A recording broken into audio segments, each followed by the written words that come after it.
Good morning વિદ્યાર્થી મિત્રો. ધોરણ 9 હિન્દી કાવ્ય 10 ભારત ગૌરવ મૈથિલી શરણ ગુપ્તજી.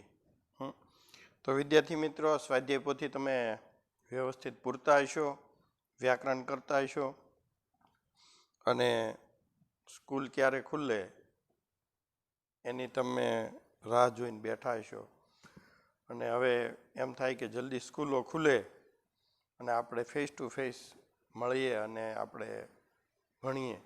એ ખૂબ મજા આવે એવી બાબત છે, પણ ગવર્મેન્ટ જ્યાં સુધી આપણને કંઈ કહે નહીં ત્યાં સુધી આપણે કંઈક કરી શકીએ નહીં.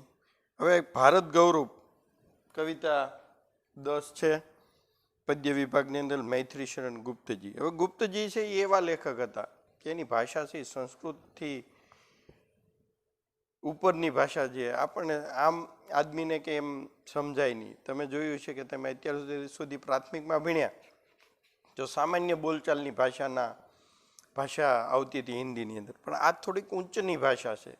એટલે 9મા ધોરણની અંદર તમને થોડુંક શબ્દો એવા આવે કે તમને સમજી ન શકાય. એવી થોડીક અઘરી ભાષા છે. અને ગુપ્તજી અમસ્તુ હતી એના તમે નાટકોની જે વાંચો તો તમને તો પહેલાં ક્યાંય ખ્યાલ જ ન આવે, એટલું બધું ઊંચ લખાણ એમનું હતું. હવે ગુપ્તજીનો જન્મ છે ઝાંસીના ચીરગાંવમાં થયો હતો. इनकी प्रारंभिक रचनाएं हिंदी पत्रिका सरस्वती में प्रकाशित हुआ. महावीर प्रसाद द्विवेदी के प्रोत्साहन से इनके कवि व्यक्तित्व का परिष्कार हुआ. राष्ट्रीय चेतना और स्वदेश गौरव की गुंज सुनाई देने लगी. इसी कारण ये राष्ट्र कवि के संबोधन से प्रसिद्ध भारत भारती, सांकेत, पंचवटी, यशोधरा, विष्णुप्रिया आदि इनके प्रमुख रचनाएं. હવે આ તમે જો ભારત ભારતી એમાંથી આ ભારત ગૌરવ લેવામાં આવ્યું છે.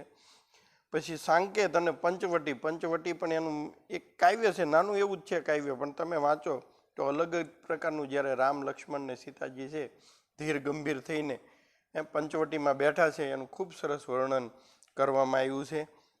યશોધરા છે, ભગવાન બુદ્ધનું છે, એનું ચરિત્ર ચિત્રણ કરવામાં આવ્યું. વિષ્ણુપ્રિયા છે, એ પણ એમનું ખૂબ જ સારું એવું काव्य છે. हिंदी साहित्य और शिक्षा के क्षेत्र में अनुपम योगदान के कारण इन्हें 1954 में पद्म भूषण की उपाधि से अलंकृत किया गया था. राज्यसभा का सदस्य भी मनोनीत किया गया. प्रस्तुत काव्य भारत भारती से लिया गया है, जिसमें 3 खंड में देश का अतीत, वर्तमान और भविष्य चित्रित है. गुप्त जी ने भारत के अतीत का गौरवशाली चित्र प्रस्तुत किया है और इन्हीं विशेषताओं के आधार पर उसे विश्व के सिरमौर पद पर प्रतिष्ठापित किया है. इस काव्य में कवि ने भारतीय सभ्यता और संस्कृति का गौरवगान किया है. इसके साथ साथ आर्यों के महान जीवन आदर्शों का भी चित्रण किया. હવે ભારત છે આ કવિતાની અંદર શું આપ્યું છે? ભારતની ગૌરવ ગાથા કીધી. હજારો વર્ષથી જેની જૂનામાં જૂની જેની સંસ્કૃતિ કહેવાય એ ભારતીય સંસ્કૃતિ છે, એ આ કાવ્યમાં કહેવામાં આવ્યું છે. આની અંદર તમે જો અતીત, વર્તમાન અને ભવિષ્ય, આ ત્રણેયનું આપેલું છે કાવ્યની અંદર કે ભારત છે એ હંમેશા પ્રગતિશીલ સંસ્કૃતિ માટે અને સભ્યતા માટે હંમેશા આગળ રહેલો છે અને ખૂબ જૂની સંસ્કૃતિ છે. જૂનામાં જૂની જે સંસ્કૃતિ છે એમાં ભારતીય સંસ્કૃતિ છે એની સાથે કોઈ નથી આવતું. હવે અહીંયા કાવ્યમાં કીધું કે ભૂલોક કા ગૌરવ, પ્રકૃતિ કા પુણ્ય, લીલા સ્થળ કહા.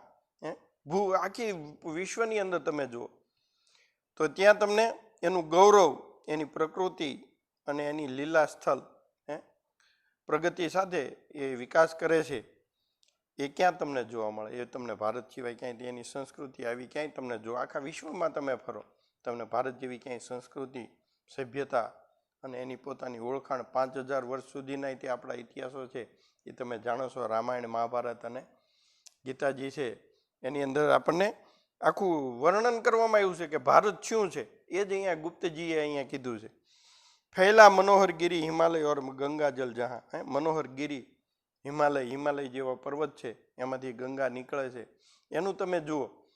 ભગીરથ ગંગા જેને કહેવાય, ભાગીરથી, ત્યાંથી લઈને તમે જુઓ કલકત્તા સુધી, ગંગા સાગર સુધી, એની કેટલી આમ તમે એક ઐતિહાસિક સ્થળ તરીકે આ ભારતની ભૂમિને હિમાલયમાંથી નીકળીને તમને અહીંયા બતાવવામાં આવ્યું છે. સંપૂર્ણ દેશો છે અધિક કિસ દેશ કા ઉત્કર્ષ. બધા વિશ્વમાં જુઓ કે ભારતની જે ઉત્કર્ષ વિકાસ ગાથા છે એ તમને ભારત સિવાય આખા પૃથ્વીની અંદર તમને ભૂલોક કીધું છે અહીંયા ગુપ્તજી. આખી પૃથ્વી ઉપર તમને આ વસ્તુ ક્યાંય નહીં જોવા મળે. જેને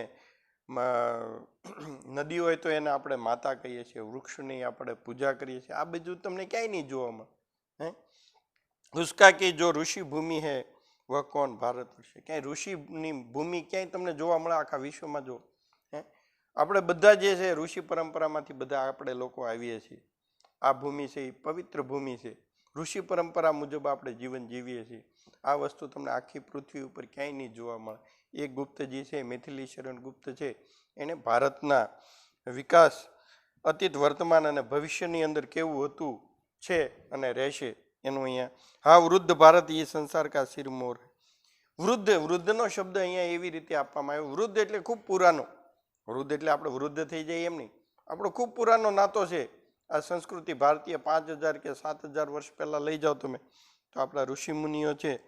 આ તમને આખા વિશ્વની અંદર જે ભારતને શિરમોર, જેનો મુંગટ કહેવામાં આવે છે, એ ભારતમાં જ જોવા મળશે, બીજે ક્યાંય નહીં જોવો. એસા પુરાતન દેશ કોઈ વિશ્વ મેં ક્યાં ઓર હે. આવો પુરાતન દેશ આખા વિશ્વમાં તમે જુઓ ક્યાંય નહીં જોવા મળે. ભગવાન કી ભવભૂતિઓ કા યહ પ્રથમ ભંડાર હે. ભગવાન કી ભવભૂતિ, ભગવાને સ્વયં અહીંયા જન્મ લઈને એની ભવભૂતિ છે એના શરીર ઉપર શરીરરૂપી માટી લગાવીને એ પ્રથમ ભંડારે. આ ભારતમાં જ જોવા મળે. તમે જુઓ બીજે ક્યાંય તમને જોવા નહીં મળે. જો તમે જુઓ તો કુટુંબ વ્યવસ્થા જુઓ, આ બધું છે એ ભારતમાં છે, બીજે ક્યાંય નથી. વિધિને કિયા નર સૃષ્ટિકા પહેલે યહી વિસ્તારે.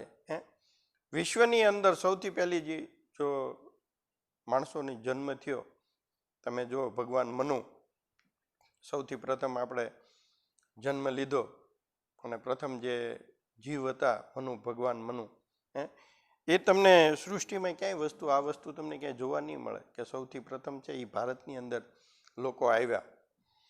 યહ પુણ્ય ભૂમિ પ્રસિદ્ધ હે ઇસકા નિવાસી આર્ય હે. આ પુણ્ય ભૂમિ છે. તમે જુઓ ગમે ત્યાં જાઓ, કાશ્મીરથી લઈને કન્યાકુમારી સુધી તમે નીચે જાઓ તો આ વસ્તુ છે પુણ્ય ભૂમિ.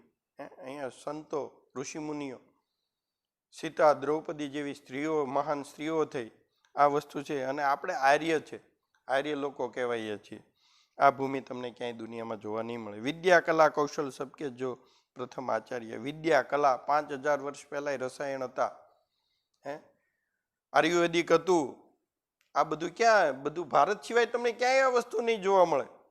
તો વિદ્યા આપણે જો તમે ચાણક્ય, એને બધા આજે જે આપણે અર્થશાસ્ત્ર ભણીએ છીએ, આપણે જોઈએ કૌટિલ્ય, ચાણક્ય, આ બીજું તમને ક્યાંય નહીં જો. આખું અર્થતંત્ર વિશ્વનું જે ભારતના એના ગ્રંથો ઉપરથી ચાલે છે. આપણે વેદોમાં તમે જુઓ, હજારો વર્ષ જૂની આપણી વેદ છે, એની અંદર તમામ વસ્તુ આપ્યું છે. પ્લેનથી માંડીને રામાયણ કાલમાંય પ્લેન હતા અને અત્યારે પણ છે.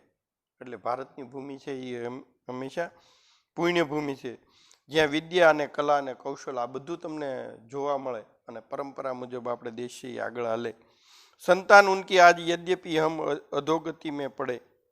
આજે આપણે બધું જૂનું ભૂલતા જઈએ છીએ, આપણી પરંપરા તૂટતી જાય છે અને કંઈક નવું તે વિચારીએ છીએ. એટલે તો લેખકે કીધું છે અતીત, વર્તમાન અને ભવિષ્ય, આ ત્રણેયનો સંગમ એટલે ભારત. પર ચિહ્ન ઉનકી ઉચ્ચતા કે આજ બી કુછ હે ખડે. આ બધું નવું આવવા છતાં પણ આપણે આપણી સંસ્કૃતિ નથી ભૂલ્યા. આપણે ભલે ગમે ત્યાં, આપણે કહેવત છે ને કે આપણો દેશ ફરે પણ વેશ ન ફરે. આપણે ગમે ત્યાં, ભલે અમેરિકા રહેતા હોય કે વિશ્વના ગમે તે ખૂણે રહેતા હોય, પણ આપણે હંમેશા આપણી સંસ્કૃતિ છે એ આપણે જાળવી રાખી છે અને જાળવશું. હજી ખૂણે બધે પડી છે. ભલે આજે દુનિયા ગમે ત્યાં અવકાશમાં જાય પણ આપણે આપણી સંસ્કૃતિ નહીં ભૂલી. વે આર્ય હિત હે જો કભી અપને લીએ જીતે નથી. આપણે હંમેશા બીજા લોકોનું ભલું કર્યું છે, કોઈનું આપણે ખરાબ નથી કર્યું. એ લોકો છે આ આર્ય લોકો કે બીજા માટે જીવતા હતા, લોકોની સેવા કરતા હતા. તમે જો મહાન પુરુષો થઈ ગયા આર્યોમાં, પણ એ લોકોએ બીજા લોકો માટે જીવતા હતા. વે સ્વાર્થ રત હો મોહ કી મદિરા કભી પીતે નથી. સ્વાર્થ માટે નહીં, લોકોનું જીવન, લોકોનું કેવી રીતે મદદ કરી શકાય એ આપણે ઋષિમુનિઓએ શીખવાડ્યું છે. સંસાર કે ઉપકાર હિત જબ જન્મ લેતે તે સભી. સંસારનો ભગવાન રામે, કૃષ્ણએ શું કામ જન્મ લીધા હતા?